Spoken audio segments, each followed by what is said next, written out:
아멘. 이 시간에는 이 말씀을 가지고 하나님의 영원한 이름이라는 제목으로 함께 말씀을 나누려고 합니다.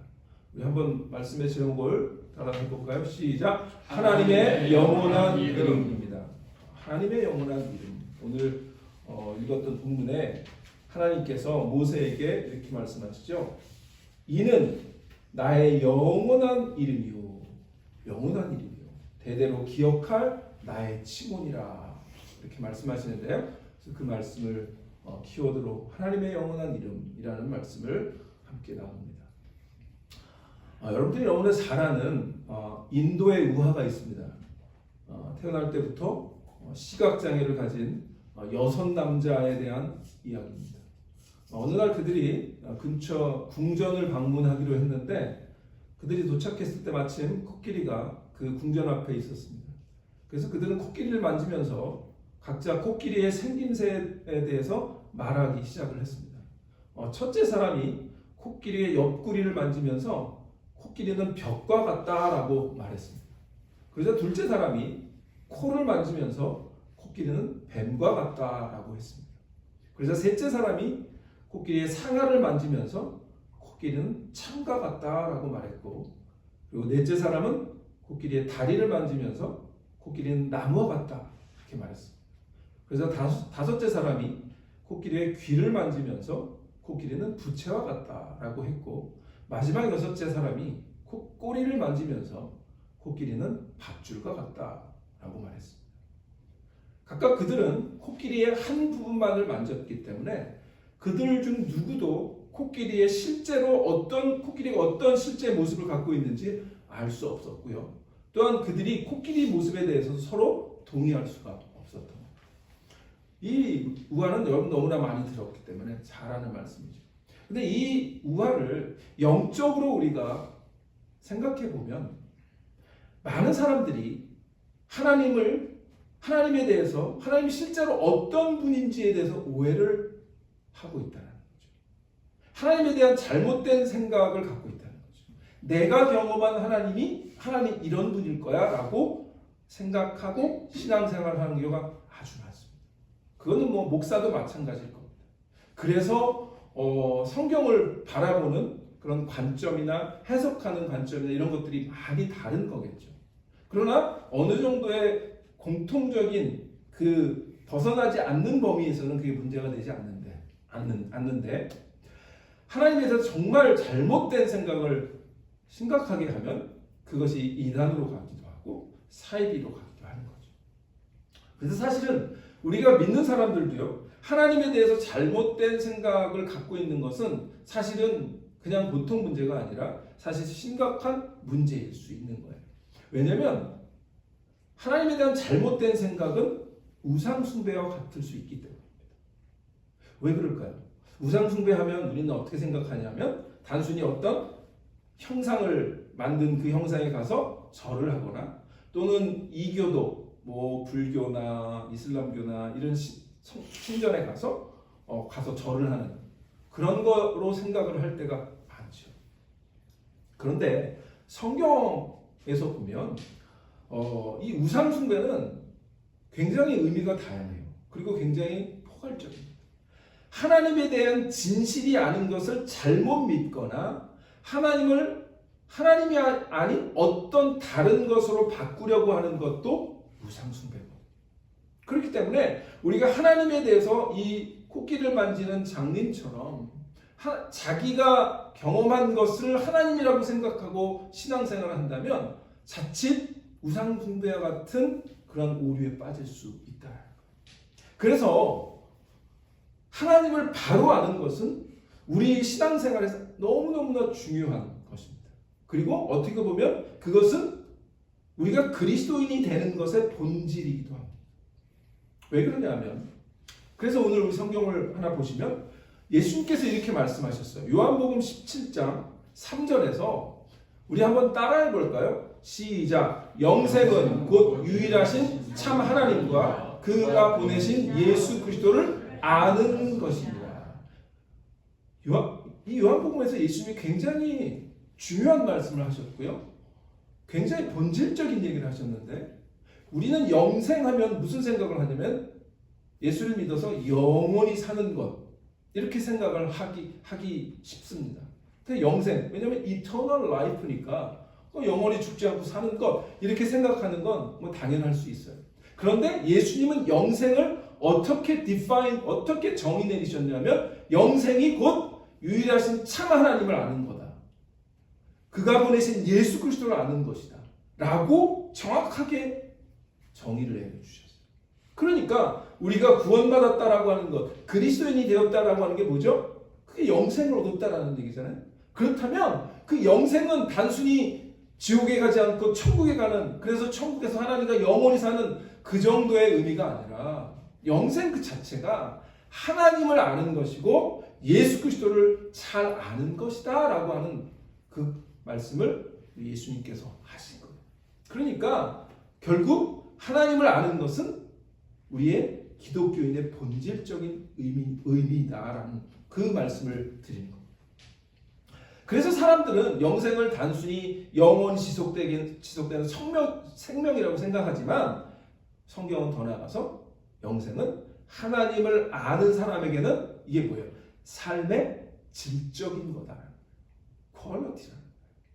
하나님을 아는 풍성함, 하나님과 누리는 교제, 그러한 친교, 이런 풍성함의 삶의 모습이 바로 영생이고 그것이 하나님을 아는 것이다 라는 얘기를 지금 말씀하고 있습니다. 저는 지난주에 우리가 힘써 하나님을 알자라고 말씀을 드렸죠.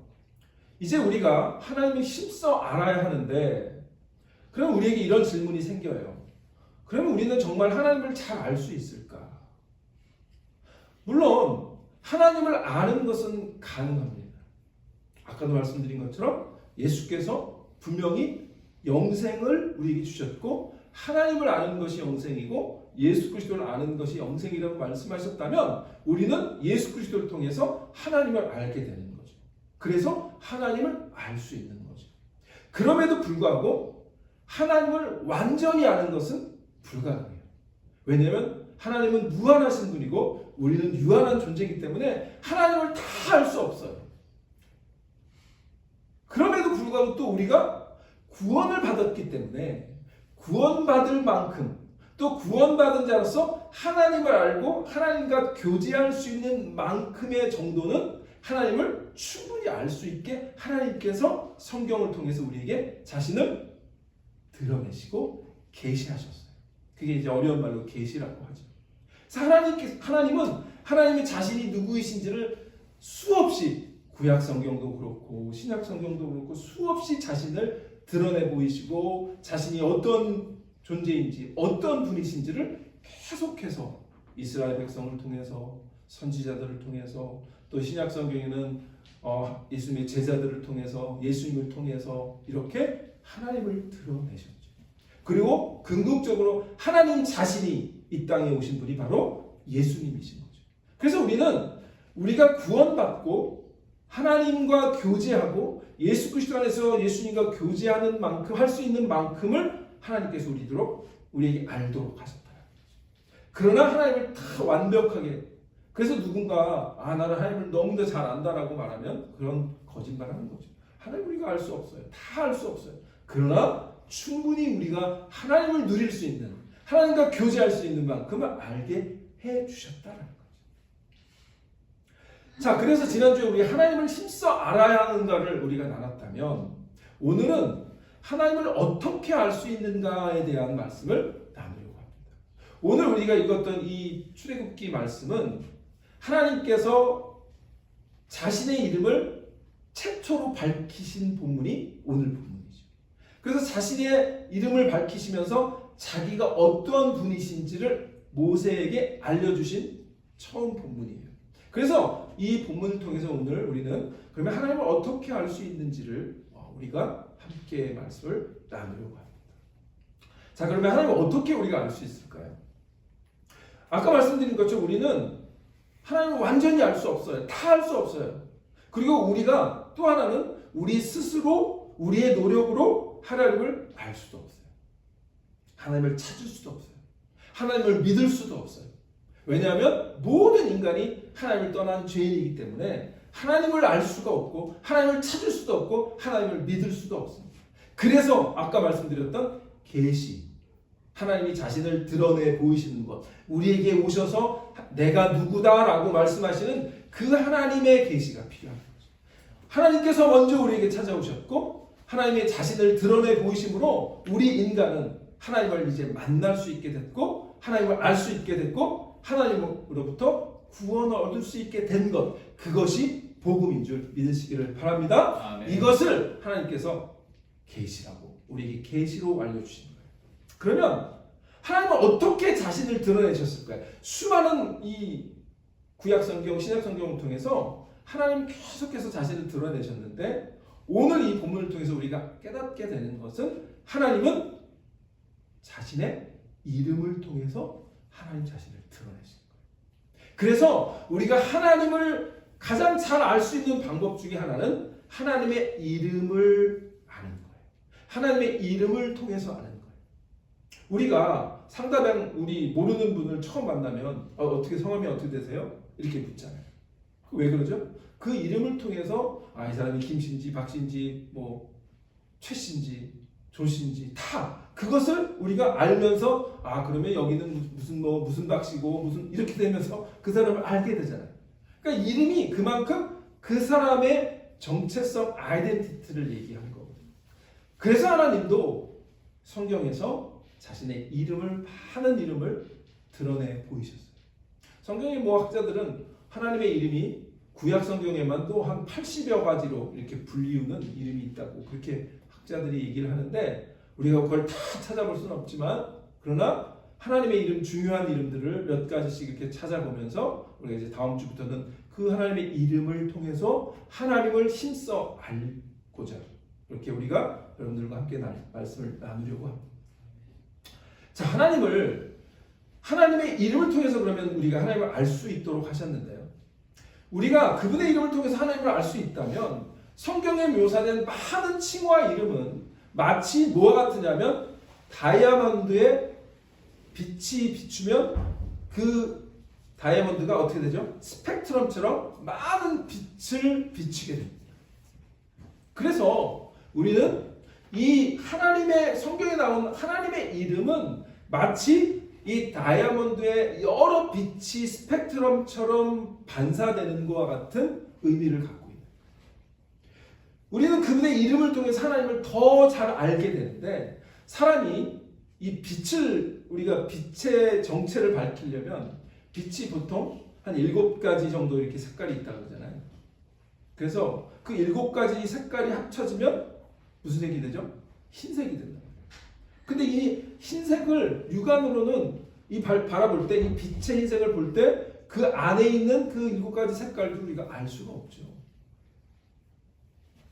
그러나 이 빛의 통일성은요, 빛의 다양성이기도 한 거예요.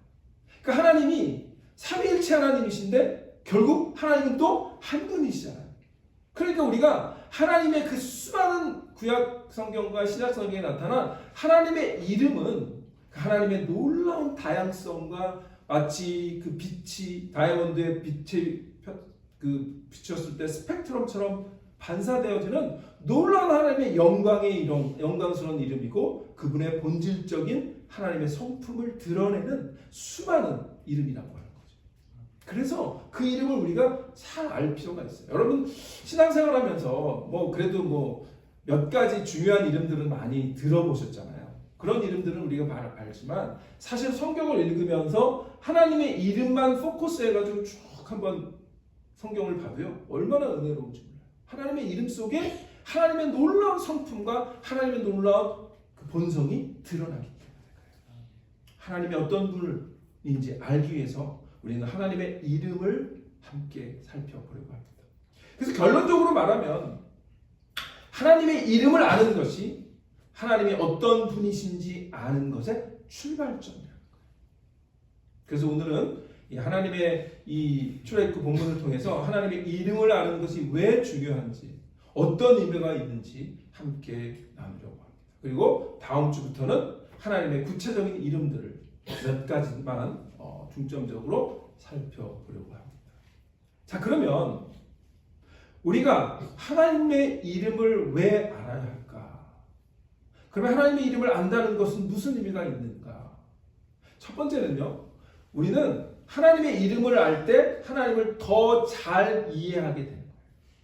자, 오늘 본문에 보면 13절에서 모세가 걱정이 있는 거예요. 모세를 하나님께서 이 미디안 광야에서 그 산에 불타는 가시떨기 가운데 하나님이 모세를 만나시잖아요. 그리고 모세에게 찾아오셔서 엄청난 사명을 주시죠. 그때 모세가 나이가 몇이에요? 80세입니다. 이제 양치다가 이제 늙어서 얼마 안 있으면 뭐 이제 죽을 수도 있는 그런 늙은 모세에게 하나님께서 찾아오세요. 그리고 나서 엄청난 사명을 주시죠. 내가 애굽에 있는 이 이스라엘의 그 애굽의 학대를 보았고 그들의 고통 소리를 들었다. 너는 가서 그들을 이끌어내서 나에게 예배하는 자가 되게 하라. 그러자 이 모세는 한 걱정이 됐죠. 40년 동안 여러분 양 맞췄으면 무슨 뭐 말을 잘하겠습니까? 아니면 뭐 권위가 좀 이렇게 있어 보이겠습니까? 그냥 양치기인 거예요. 그런데 그 양치기밖에 안 되는 그 존재를 하나님이 갑자기 지도자로 세우셔서 너는 가서 출애굽 사건을 내 백성을 애굽으로부터 해방시켜라 라고 하는 그 명령을 받았을 때 모세의 한번 심정을 생각해 보면 얼마나 두렵고 떨립니까? 그래서 모세는 계속 발을 빼잖아요. 나는 입술이 둔한 자입니다. 나는 자격이 없습니다. 계속 그렇게 발을 빼는데 하나님이 계속 밀어붙이시죠. 그러자 모세가 이제 막판까지 왔어요. 그게 오늘 13절입니다. 자, 우리 오늘 본문에 보면 모세가 하나님께 아뢰되 내가 이스라엘 자손에게 가서 이르기를 너의 조상의 하나님이 나를 너에게 보내셨다 하면 그들이 내게 묻기를 그의 이름이 무엇이냐 하리니 내가 무엇이라고 그들에게 말하리이까. 이 말은요, 자 이제 모세의 권위가 뭐 바로까지 가지도 않고요. 적어도 이스라엘 백성을 내가 이끌어내는 지도자로 하나님께서 나를 부르셨는데 이스라엘 백성에게조차도 저거 양치기가 어디서 와서 우리를 이끌어낸대? 라는 소리를 들으면 모세가 이거 모양 빠지잖아요. 안 되잖아요. 어떻게 권위가 습니까? 그러니까 권위가 필요하죠. 하나님이 나와 함께 하신 그 증거가 필요한 거죠. 하나님께 모세가 간절한 마음으로 묻고 있는 거예요. 하나님, 좋습니다. 제가 가겠습니다. 그런데 제가 이스라엘 백성들에게 갔을 때 그 이스라엘 백성이 너는 도대체 어떤 하나님으로부터 온 거야? 어떤 분이 너를 보냈어? 그의 이름이 뭐야? 라고 물으면 제가 어떻게 대답을 해야 합니까? 라고 사실은 이 말은요, 모세가 간절히 정말 다급하고 너무나 코너에 몰린 상황에서 묻는 질문이에요. 그런데 하나님이 그 모세의 질문을 답해 주신 거죠. 그래서 모세는 이 하나님의 이름을 묻고 있는 거예요. 우리는요, 하나님의 이름을 알 때 하나님을 더 잘 이해하게 돼요. 모세는 이 말씀을 듣고 이제 용기를 얻게 되죠. 그리고 애굽을 향해 그 당시에 그 엄청난 제국의 그러한 애굽이라고 하는 대제국의 바로에게 가서 나의 백성을 하나님께로 인도하겠다라고 담대히 외칠 수 있는 그런 담대한 마음을 갖게 됩니다. 우리가 하나님의 이름을 알고 하나님을 더 알면 그런 담대한 믿음과 담대한 신앙이 우리에게 생기는 그런 은혜가 우리에게 임하실 줄 믿으시길 바랍니다. 그게 하나님의 이름을 알아야 되는 이유예요. 하나님의 그 이름을 통해서 하나님을 더 잘 이해해야 하는 이유예요. 여러분, 두 사람이 서로의 이름을 모른 채 두 연인이 있다고 할 때 서로 이름도 모르고 1년을 연애하는 경우가 있습니까? 저기 씨 이렇게 연애하면서 저기 혹시 뭐 미스터, 미스 이러면서 연애하는 분 혹시 주위에 있으면 한번 기네스북으로 올려보자. 그런 사람 없어요. 처음 만나서 서먹서먹할 때 이름부터 묻고 관계가 디벨롭이 되는 거예요. 마찬가지죠. 우리의 이름은 우리의 성격과 우리의 본질과 우리의 성품과 밀접하게 얽혀 있는 거예요.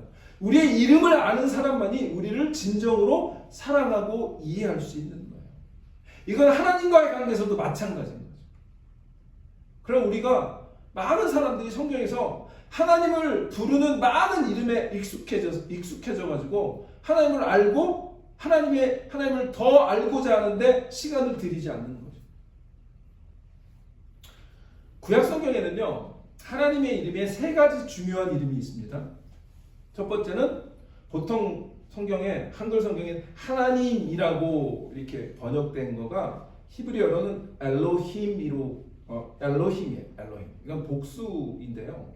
학자들이 엘로힘이 복수의 명사이기 때문에 삼위일체 하나님을 이렇게 드러내는 거다라고 하지만 사실은 구약의 유대인들에게는 이스라엘 백성들에게 삼위일체 개념이 없기 때문에 그거는 딱히 또 맞지는 않아요. 그러나 어쨌든 굉장히 특이한 이름을 하나님이 갖고 계셨고 불렸어요. 그게 엘로힘이에요.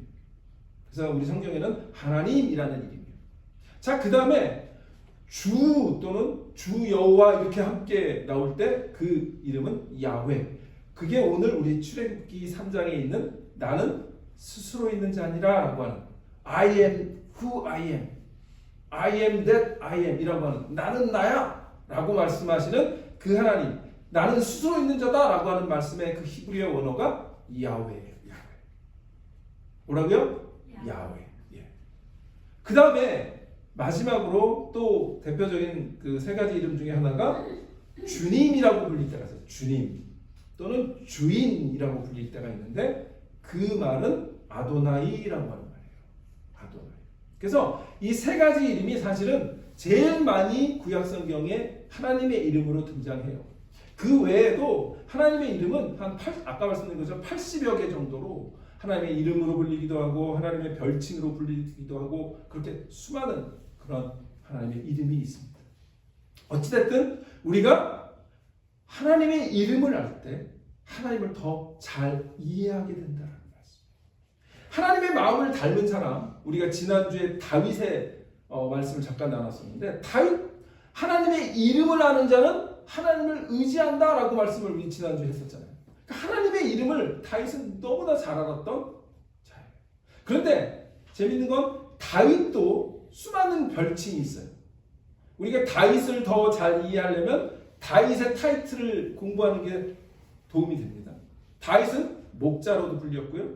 다윗은 용사라고도 불렸고요. 다윗은 왕이기도 했고요. 다윗은 시인이기도 했고요. 다윗은 음악가기도 했어요. 그러니까 다윗에 대한 많은 그런 묘사들이 다윗을 더 잘 알게 하는 거죠. 다윗은 이세의 아들이면서 보아스의 증손자였죠. 그래서 다윗은 이스라엘의 다윗으로부터 많은 왕들이 나온 거죠. 그리고 결국은 다윗으로부터 다윗의 후손인 예수 그리스도께서 오신 겁니다.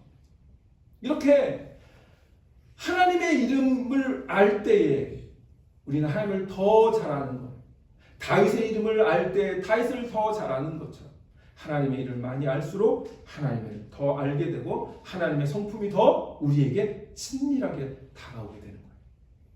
그래서 우리가 하나님을 어떨 때는 창조주요 또는 심판주요 구세주요 보호자요 이렇게 여러 가지 하나님의 그 별칭으로 또는 이름으로 이렇게 보게 되죠. 성경을 통해서. 우리는 하나님의 이름을 묵상함으로써 우리는 하나님의 본성에 대해서 더 많은 이해를 하게 되는 줄 믿습니다. 그러므로 하나님의 이름을 통해서 성경에 있는 하나님의 이름을 통해서 더 하나님의 이름에 대해서 우리가 더 알고자 하는 마음을 가지시는 저와 여러분 되시기를 축원합니다. 이 신약성경에 보면 바울이 이런 말을 합니다. 우리 고린도전서 13장 12절에 보면 이런 말을 합니다. 우리가 지금은 거울을 보는 것 같이 희미하나 그때에는 얼굴과 얼굴을 대하여 볼 것이요 지금은 내가 부분적으로 아나 그때에는 주께서 나를 아신 것 같이 내가 온전히 알리라. 이 말이 뭐냐면 지금 우리가 사실 하나님을 안다는 것도 거울처럼 이렇게 희미하게 아는 거예요. 하나님을 대면해서 보는 게 아니라 마치 우리가 거울에 비춰진 나의 모습을 보는 것처럼 그게 바로 만나서 얼굴을 마주대는 그런 만남은 아닐지라도 그러나 거울을 통해서 우리가 우리의 모습을 알게 되잖아요. 그런 것처럼 사실은 이 하나님의 이름은 거울과 같은 거예요. 거울과 같이 우리에게 하나님의 본성을 비춰주고 알려주는 거예요. 그러므로 우리가 하나님의 이름을 모세처럼 하나님의 이름이 무엇입니까? 라고 묻고 우리의 마음이 더 하나님을 알고자 하는 그런 열심과 열정과 갈급함이 여러분의 임하시기를 주의 이름으로 축원합니다. 두 번째는 이겁니다. 하나님은 그분의 이름을 통해서 우리의 문제 해결책을 드러내신다는 거예요. 자, 우리 모세에게 지금 문제가 뭡니까? 자신이 없는 겁니다. 내가 감히 양치기인 주제에 이스라엘에 가서, 이 애굽에 가서 이스라엘 백성을 어떻게 인도해낼 것인가라고 하는 그 딜레마잖아요. 그래서 모세는 지금 자기의 문제점을 너무나 잘 알고 있어요. 말도 능하지 못하고 40년 동안 양치기만 했고 지도자로서 자격이 없다고 생각해요. 그러자 모세가 뭐 하는 겁니까? 자신의 문제의 최종적인 해결책을 어디로 갖고 가는 겁니까? 하나님 앞으로 갖고 가는 겁니다. 우리가 하나님의 이름을 아는 것은, 하나님의 이름을 부르는 것은 우리의 문제를 하나님께로 갖고 가는 거예요. 하나님의 이름을 부르면서 우리가 가지고 있는 삶의 많은 문제들이 있잖아요. 그 문제들을 하나님, 내 문제는 이겁니다. 하나님의 이름을 부르며 하나님의 이름의 능력이 있음을 고백하며 하나님께 나의 문제 해결책을 구하는 그 마음, 그것이 이 모세의 마음이거든요. 오늘 저와 여러분에게 그러한 모세의 마음이 임하시기를 축원합니다. 그래서 결국 뭐예요? 하나님은 자신의 이름을 처음으로, 그러니까 역사적으로 성경에서 에덴 동산에서도 하나님은 아담과 하와에게 자신의 이름을 밝힌 적이 없어요. 아브라함에게도 하나님의 이름을 자신이 직접 드러내신 적은 없다고요. 그냥 뭐 전능하신 하나님. 우리 옛날에 지난번에 우리 크리스마스 때 우리 장로회에서 기억하시나요?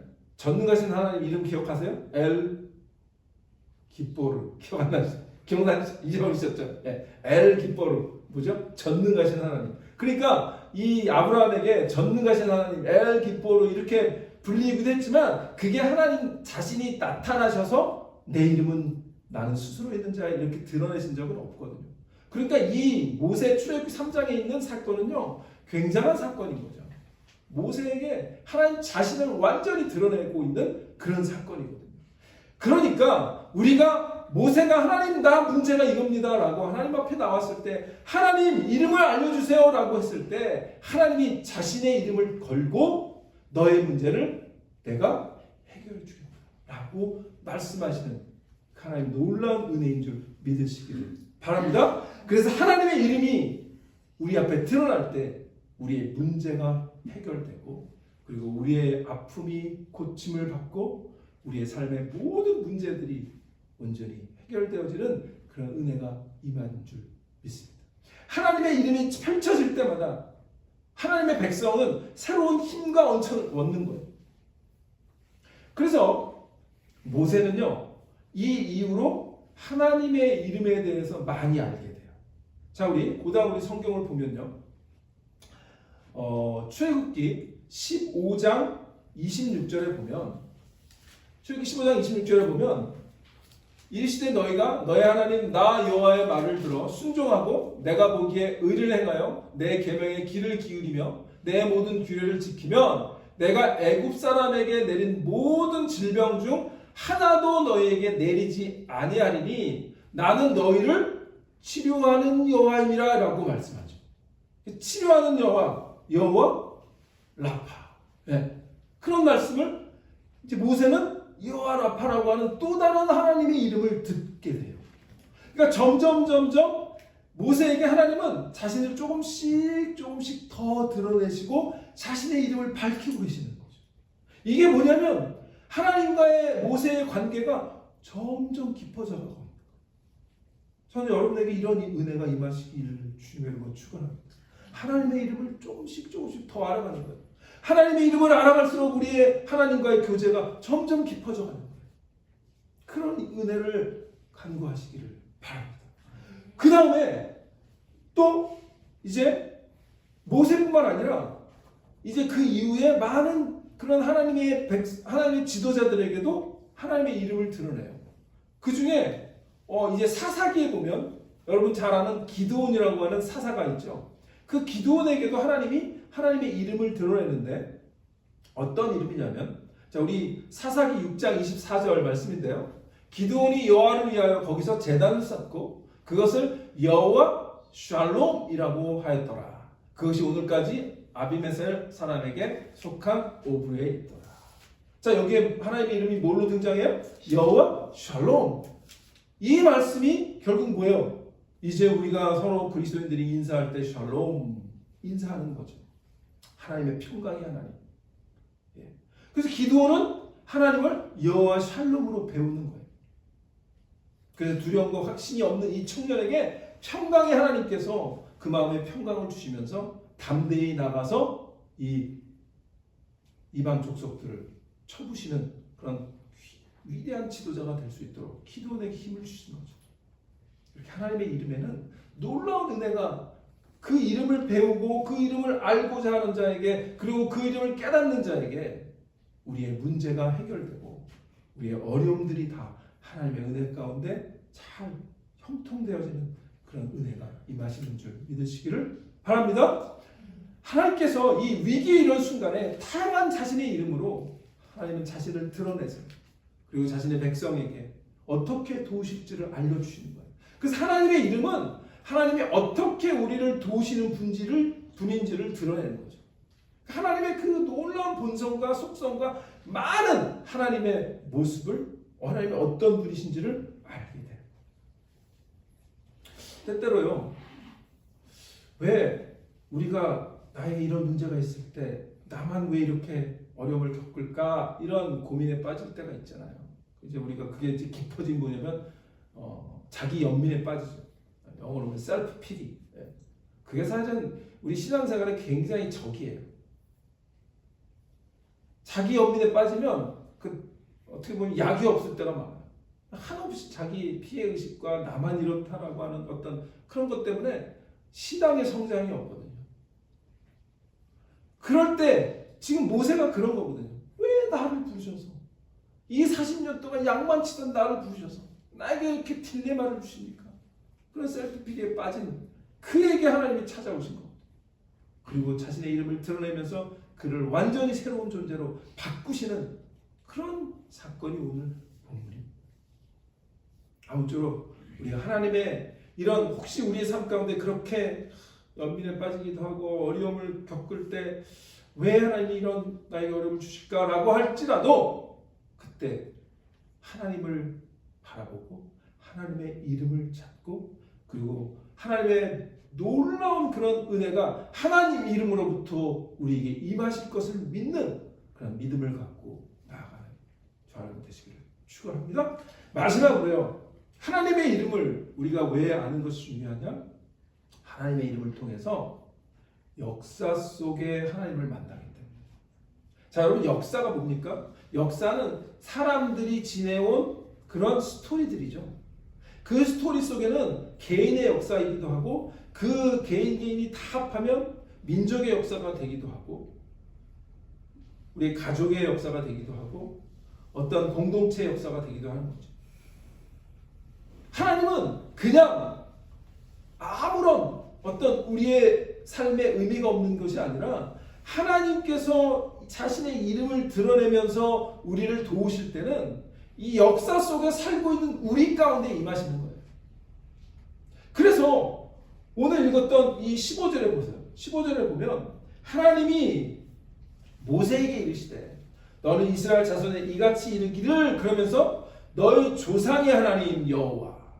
조상. 자, 조상은 누구예요? 모세의 조상 아브라함이잖아요. 그럼 아브라함까지 가면 그동안의 히스토리가 있는 거죠. 그 족장의 히스토리가 있고요. 그리고 그 족장의 후예인 이 모세까지 오는 거 아니에요. 자, 그러면 이 모세에게 하나님이 뭐라고 말씀하시는 거예요? 너의 조상의 하나님 여호와, 곧 아브라함의 하나님, 이삭의 하나님, 야곱의 하나님께서 나를 너에게 보내셨다 하라 라고 말씀하시고, 내가 역사 속에서 너에게 임했고, 역사 속에서 너와 함께 했고, 역사 속에서 나의 이름을 드러낸다. 이제 나의 이름을 더 확실하게 너에게 알려준다 라고 지금 모세에게 말씀하고 있는 거예요. 그래서 우리는 하나님의 이름을 통해서 역사 속에 임하시는 하나님을 만나게 돼요. 그러면서 하나님 뭐라고 그러죠? 뭐라고 구원하십니까? 이는 나의 영원한 이름이요 대대로 기억할 나의 칭호니라. 하나님은 역사에 남을 이름이라는 거죠. 역사의 주관자이신 하나님께서 자신의 이름을 이 역사 가운데 너희들이 분명히 기억해야 될 이름, 그게 나의 이름이야. 여러분, 우리가 한국 사람들은 명예를 되게 중요시 하잖아요. 자기 이름이 모욕을 당하거나 이름이 어떻게 좀 되면 그거 자존심이 너무너무나 상하잖아요. 우리 사람도 그래요. 사람도 내 이름이 이렇게 드러나고 명예롭게 인생을 마감하기를 원하잖아요. 사람도 그렇다면 하나님은 어떠시겠어요? 하나님은 자신의 이름이 온 땅에 알려지기를 원하시는 거죠. 그래서 그 이름을 통해서 많은 사람이 하나님께로 나오고 하나님께 구원받기를 원하세요. 그것이 하나님이 자신의 이름을 성경에서 드러내시는 이유예요. 하나님의 이름은 역사 가운데 실체로 우리에게 오시는 놀라운 하나님의 그분 자신인 것을 우리가 깨달아야 돼요. 하나님의 이름은요, 우리가 그분과의 관계에 있어서 새롭게 성장하는 관계 가운데 드러나요. 여러분들이 성숙한 만큼 신앙적으로 영적으로 하나님을 더 깊이 아는 만큼 하나님의 이름이 더 우리에게 드러나는 거예요. 아까 모세에게 하나님께서 점점 자신의 이름을 드러내시는 것처럼 하나님이 이 2024년이라고 하는 역사 가운데 내가 살고 있는데 내가 그냥 오늘도 내 먹고 사는 거 하나만 신경 쓰고 살면 그냥 하나님의 이름에 대해서 더 알 필요도 없고 관심도 없게 돼요. 그러나 우리가 하나님에 대해서 나의 문제를 하나님께 내어놓고 하나님과 더 깊은 교제를 하기 원해서 하나님께 나아가면 하나님은 점점 이 2024년이라고 하는 이 역사 가운데 하나님께서 임하셔서 자신을 드러내시고 말씀하시고 우리에게 더 알려주시는 그런 은혜가 임하는 거예요. 그래서 성경에 보면 또 그런 은혜를 누렸던 어떻게 보면 하나님의 이름에 점점 하나님의 이름을 더 드러내면서 역사 가운데 하나님을 만났던 인물은 바로 사실은 아브라함이에요. 아브라함은 언제 하나님의 이름을 불렀나? 우리 한번 보겠습니다. 창세기 13장 보면 그가 네게브에서부터 길을 떠나 베델에 이르러 베델가 아이사이 곧 전에 장막 쳤던 곳에 이르니 그가 처음으로 제단을 쌓은 곳이다. 이 베델에서 처음으로 하나님의 제단을 쌓았어요. 그리고 거기서 뭐예요? 여호와 이름을 불렀더라. 이게 언제냐면 하나님께서 아브라함을 갈대아우로부터 부르시고 그리고 하나님께 말씀에 순종해서 그 메소포타미아 긴 여정을 함께해서 그리고 마침내 가나안 땅에 온 이후에 이 베델에 이릅니다. 그리고 거기서 하나님께 제단을 쌓죠. 그리고 거기서 처음으로 하나님 여호와 이름을 불러요. 그런데 그때 이 아브라함이 하나님의 이름 여호와를 알았는지는 우리가 알 수 없어요. 그러나 성경 기자는 그가 하나님의 이름을 불렀다 이러고 얘기하고 있는 거예요. 그것을 하나님께서 어떻게 드러냈는지 우리는 알 수 없어요. 왜냐하면 그 기록은 없기 때문이에요. 오직 출애굽기만 있기 때문에 하나님의 이름을 드러낸 것. 그러나 아브라함에게는 하나님께서 어쨌든 자신의 이름을 계속 드러내셨던 것을 보여요. 그래서 최초로 거기서 여호와 이름을 불렀어요. 그리고 하나님이 또 이 이름을 알게 된 경우가 있어요. 그게 그 다음 성경 구절인데요. 14장에 보면 18절로 19절. 살레망 멜기세덱이 떡과 포도주를 가지고 나왔으니 그는 지극히 높으신 하나님의 제사장이라. 여기서 지극히 높으신 하나님이라는 의미입니다. 그러니까 아브라함은 또 여기를 통해서 이 사건을 통해서 하나님이 지극히 높으신 분인 걸 깨닫게 돼요. 그게 헤브리어로 뭐냐면 엘 엘리온이라는 말이에요. 그러니까 하나님이 높으신 하나님이다라는 이름을 아브라함은 알게 돼요. 그래서 그가 아브라함에게 축복하여 이르되 천지의 주제시여 또 지극히 높으신 하나님이여 아브라함에게 복을 주옵소서라고 하는 그런 이 살레망 멜기세덱으로부터 하나님의 이름을 듣게 돼요. 엘 엘리온, 지극히 높으신 하나님이란 이름을 알게 돼요. 자, 그 다음에 아까 우리가 봤던 또 한 가지 하나님의 이름을 이 아브라함이 알게 되는데 15장 2절입니다. 15장 2절을 보면 하나님이 아브라함에게 나타나셔서 또 말씀하는데 우리 본문은 없는 것 같아요. 근데 어쨌든 뭐냐면 주님이라고 하는 말씀을 하게 돼요. 그게 아까 얘기했던 아도나이라고 하는 말이에요. 자, 그러니까 아브라함은요, 이 역사 속에서 계속 자신의 삶 가운데, 여정 가운데 하나님의 이름을 계속 새롭게 알게 되고 하나님을 만나고 있는 거죠. 우리는 이렇게 나라고 하는 삶의 역사 가운데 하나님의 이름을 계속 알아가면서 하나님을 만나게 되는 그러한 은혜를 기대하면서 사는 것. 그것이 어떻게 보면 우리 그리스도인의 삶이 되어야 되지 않을까 그렇게 생각합니다. 이런 아브라함과 같은 계속해서 하나님의 이름을 알아가며 역사 가운데 하나님을 만나는 그런 은혜가 여러분들에게 임하시기를 축원합니다. 아멘. 네, 제 말씀을 마칩니다. 하나님이 어떤 분인지 아는 것은 하나님 자신을, 하나님의 본성을 아는 것의 출발점. 성경은 사람들이 하나님을 알 수 있고 그리고 하나님을 완전히 알 수는 없지만 우리가 구원받은 만큼 그리고 구원받은 자로서 하나님과 교제할 수 있는 만큼 하나님 우리에게 드러내셨고 하나님을 알게 하셨어요. 그렇다면 우리는 신앙생활이 이렇게 몇 년 쌓일 때마다 하나님을 내가 작년보다는 더 알고 그전보다는 더 많이 아는 그런 은혜를 사모해야 돼요. 신앙생활을 10년 했는데 20년 했는데도 내가 20년 전에 알았던 그 하나님이 여전히 그 하나님밖에 몰라요. 그 하나님의 성숙함이 아니죠. 신앙의 성숙함이 아니에요.